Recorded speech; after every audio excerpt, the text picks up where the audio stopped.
Hi guys, my name is Dr. Zero Miller and welcome to the Zero MD show.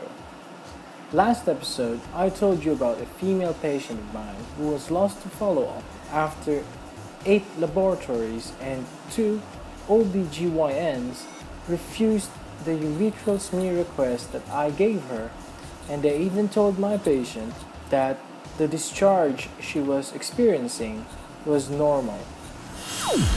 Well, this week she came back, and this time we decided to forego with the urethral smear I requested, and we decided to treat her symptomatically with ceftriaxone IV.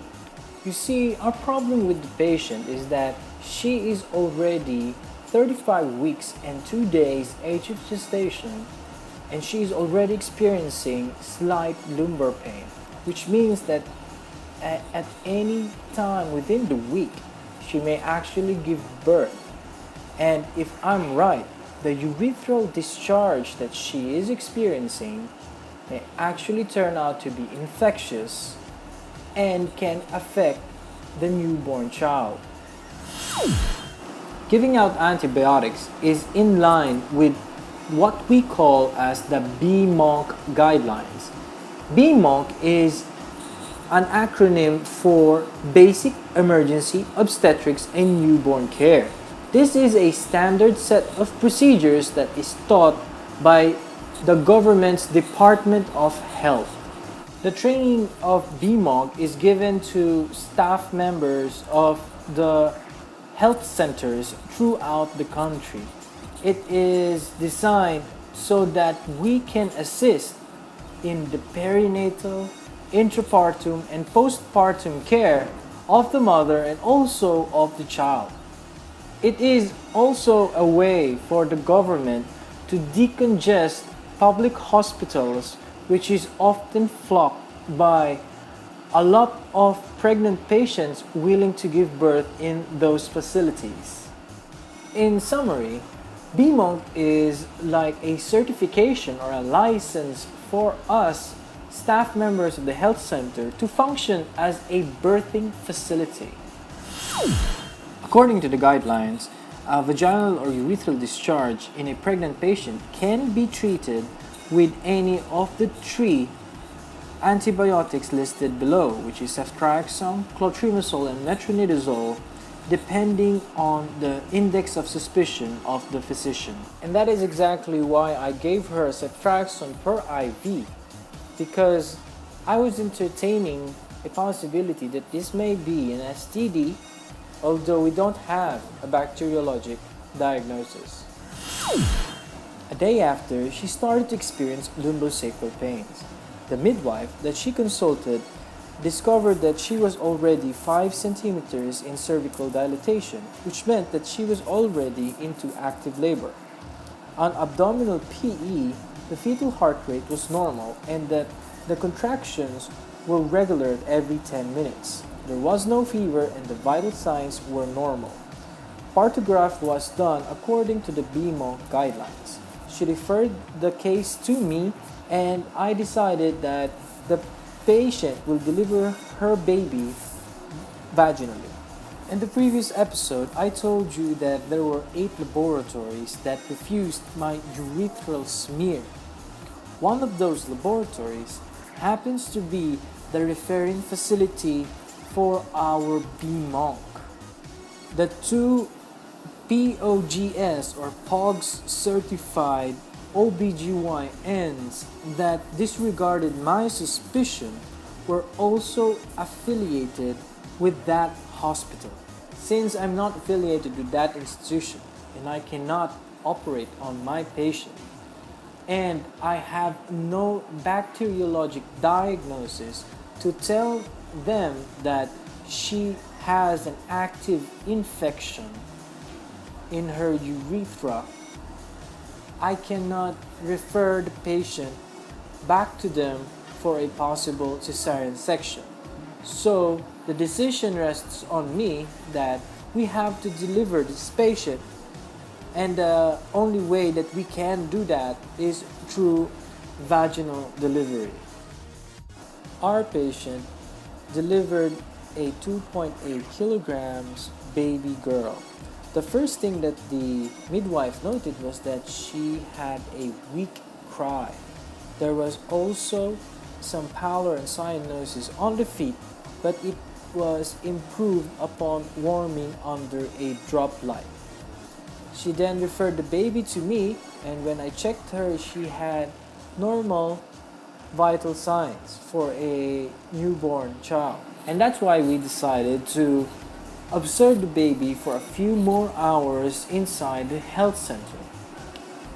We are observing for possibility that danger signs may appear on the baby. After 4 hours, the cyanosis re-emerged on the feet of the baby, and there was still poor suck according to the mother.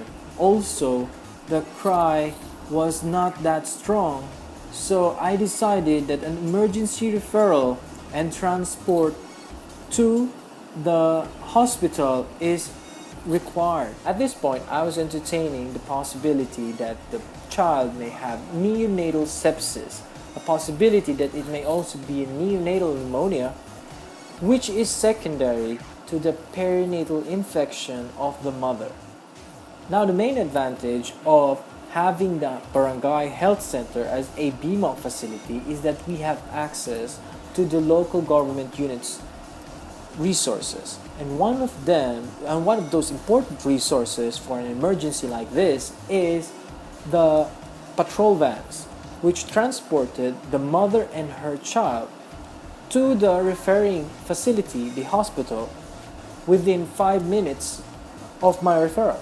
Now, everything went on according to guidelines, and the patient, as per BEmONC, is referred to a facility which is more capable of handling the case, wherein in the ER, the baby was ambibagged briefly and given O2 via nasal cannula. Also, she was placed under an IV, and a decision to admit the patient was offered to the mother. Now, problems arose when the mother decided to transfer the patient to a private practitioner for advanced care.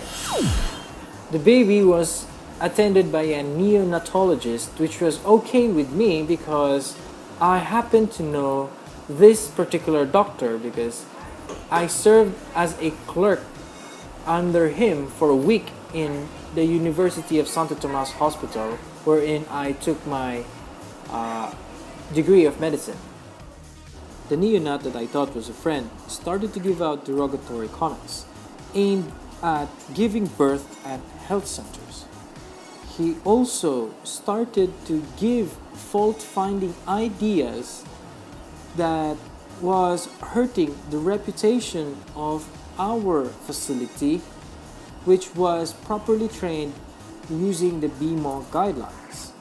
And the suggestions and comments were told not just to the patient, but to her whole family. Unfortunately, this is not an isolated incident.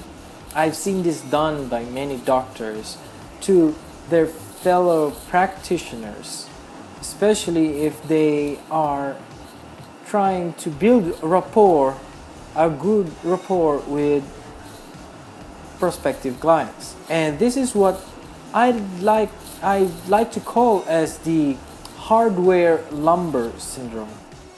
You see, in small cities like Olongapo, hardware stores tend to clump up in a single location.